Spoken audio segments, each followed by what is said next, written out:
Hi, I'm the Naked Fairy, and today I'm a very, very anxious fairy. To be honest, I'm not sure if it's the result of accumulated anxiety that's slowly been building over the last 5 weeks, or if something specific got poked. But it's not okay, and I'm not okay now. Kind of came to a head last night, actually early evening. And what brought it to my attention was a bra. Now, to give you a little background, a lot of the abuse with my cousin happened in my upper body area. And he frequently sat and kneeled on me. And being over twice my size, that alone was very painful. Choked me, hit me, often would grab me and try to, move my body. Not fun at all, and has definitely left some residual physical scars and issues, but also some psychological ones. For a lot of years I didn't wear necklaces, didn't wear turtlenecks, which really isn't a big life issue in Southern California. Same thing with t-shirts that are very high-necked. Every now and then I'll have a moment where I put a t-shirt on and my psyche will just go, no. And it's not a big deal, I change clothes, but the one thing that for most of my life has been an issue is bras. It's just too constricting around my chest. It started when I was a teenager. Whenever I would leave the house, I would take my bra off. And when I got home, or right before I got home, or before I saw my parents, I would put it on. This was because I knew my mother would freak. I didn't hide this from my dad, and when he found out, his reaction was, just don't let your mother find out, which is a whole nother level of dysfunction we'll talk about another time, but there it was. When I came back to my parents' house after my honeymoon, I was 18, the first words out of my mother's mouth were, "You're not wearing a bra." To which my husband said, "She's my wife now and she doesn't have to if she doesn't want to." Now, that's not a very empowered position, but I wasn't empowered then. And sometimes when you aren't really a person yet, and when you don't have your own empowerment, you need people that will stand up for you and that will create a barrier for you and between you and other people. And my first husband did that. He was my knight in shining armor, and he was my champion, and he gave me a safe place, and I will always be grateful for that. But it was an issue with my mom. She frequently would let me know that it was unacceptable, it wasn't attractive, because apparently I was doing it because I wanted to look sexy. And she'd also let me know that by the time I hit 40, my boobs were going to be down past my belly button. Well, Mom was wrong. At 54, they are still staying up there nicely. And I still frequently go without a bra. Now, sometimes that's habit. Sometimes it is a temperature thing. I'm 54. I'm hitting that age where, well, they're called hot flashes. And I get hot. And being in Southern California, where you tend to wear layers because there's a lot of days where when you're in the sun or you're inside, it's very warm, but when you're out and you're in the shade and it's breezy, it's quite chilly. So a wardrobe staple of mine is to wear either a tank top or a sport top that has some light support into it, but nothing constricting, and then wear a shirt over it. And then if I get too warm, I can simply take the shirt off. And frequently, with the tank tops, I just don't bother with a bra. And it's just the way it is. But yesterday, I was putting on a cute little top to go to the park with my daughter, and I grabbed a bra, and put it on, went to the park, had a good day. And then came home and started preparing for my blog. Now, from the moment I start, that includes deciding what I'm going to talk about. It includes doing my hair and makeup. It includes doing the actual recording, editing it, uploading it. During all this time, I am completely naked from start to finish. Again, it's to get me in that mindset. This is not meant to be a gimmick. It's a sincere offering from my heart to you to share with you. And I want to be in the mindset. I want to know that part of this process is opening up, and I don't always start out open up. You don't stay open 24/7, and so it's a conscious act when I get undressed. And at the end of things, when I get dressed, it's another conscious act. I'm done being the naked fairy. I'm back to just being fairy. And it works, and I like it. So yesterday I started getting dressed and didn't think anything of it, just put my clothes back on and sat down to relax a bit before my husband and daughter got home. And a little while later I noticed that I was uncomfortable, and I adjusted my bra, didn't think anything of it, went back to reading. And a little while after that I adjusted my bra again. It was just kind of feeling tight. But again, it didn't set off any alarm bells.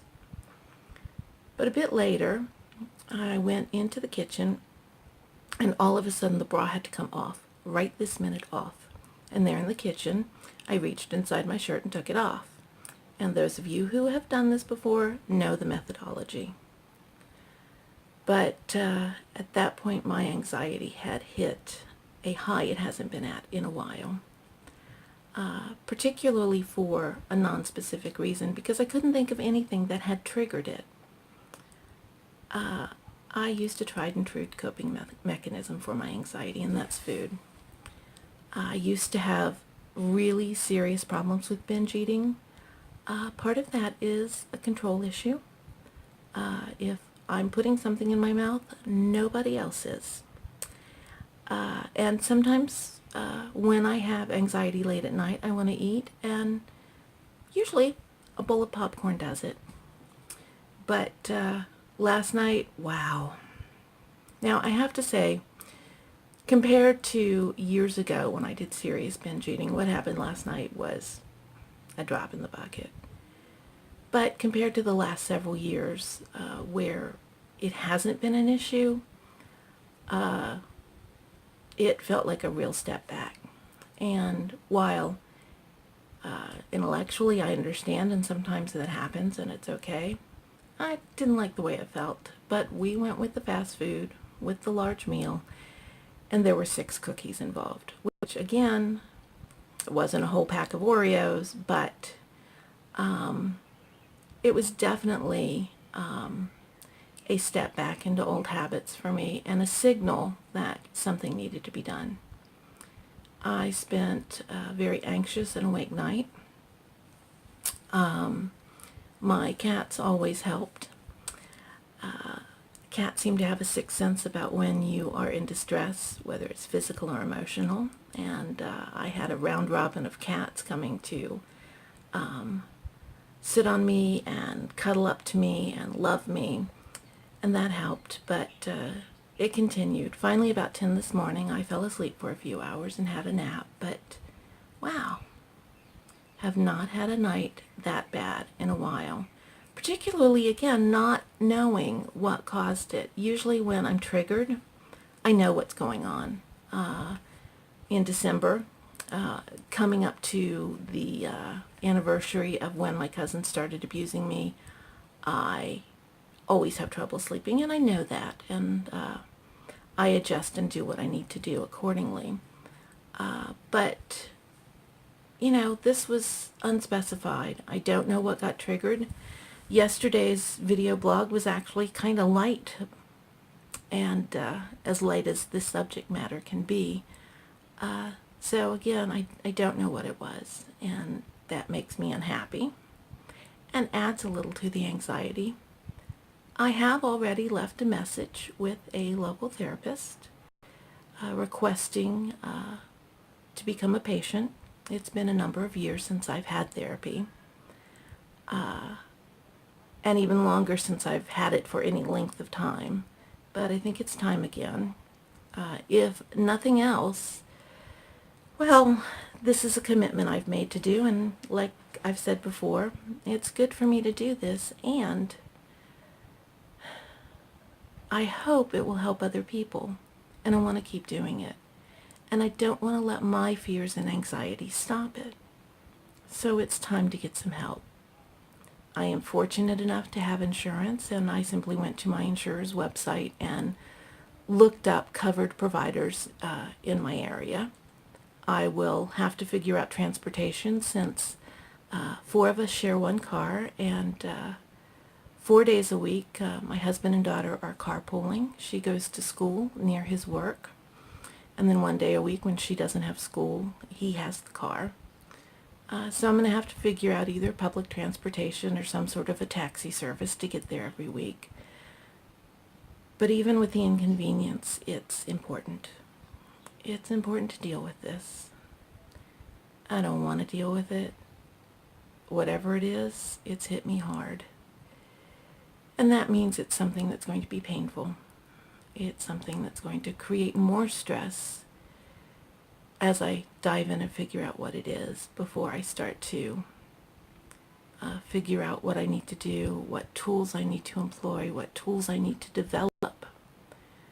Because as life changes, sometimes we need to modify how we're coping with things and how we're moving forward. So I will be starting back in on therapy again. Not looking forward to it, but in another way I am kind of looking forward to it. Again, it's good to get help, and as much experience as I have with my issues, I don't know all the answers, not even close. And once again, that outside perspective is helpful. So that's where I am right now, very anxious, not particularly happy with things. Tonight is the night that my husband and daughter don't get home until late. She has a late class, so he works late.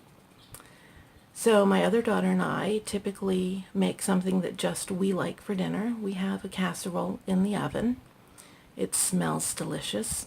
I'm going to put on some stand-up comedy because that will occupy my brain without really taking a lot of concentration. And laughter. Laughter always helps. And I'm going to just play some games and try to relax. I don't know where I'm going to be on sleep. I may for a while be up at night and just napping when I can, but we'll cope. I survived what my cousin and my mother did to me. I have done a lot of healing, a lot of coping, and while it always hasn't been fun, it's always been worth it. I don't know if I'll be doing a video tomorrow. I have a doctor's appointment in the morning, and then my husband has a doctor's appointment, and we kind of decided to just take the day together. And I might get back in time to do it, I might not. And we'll see how the weekend goes. I've been trying not to work on the weekends to give myself a break. But if not, I'll definitely be back on Monday and see where I am then. But wherever you are, even when you have a major setback, when you're struggling, when you're anxious, always remember that clothing is optional, but consent is not.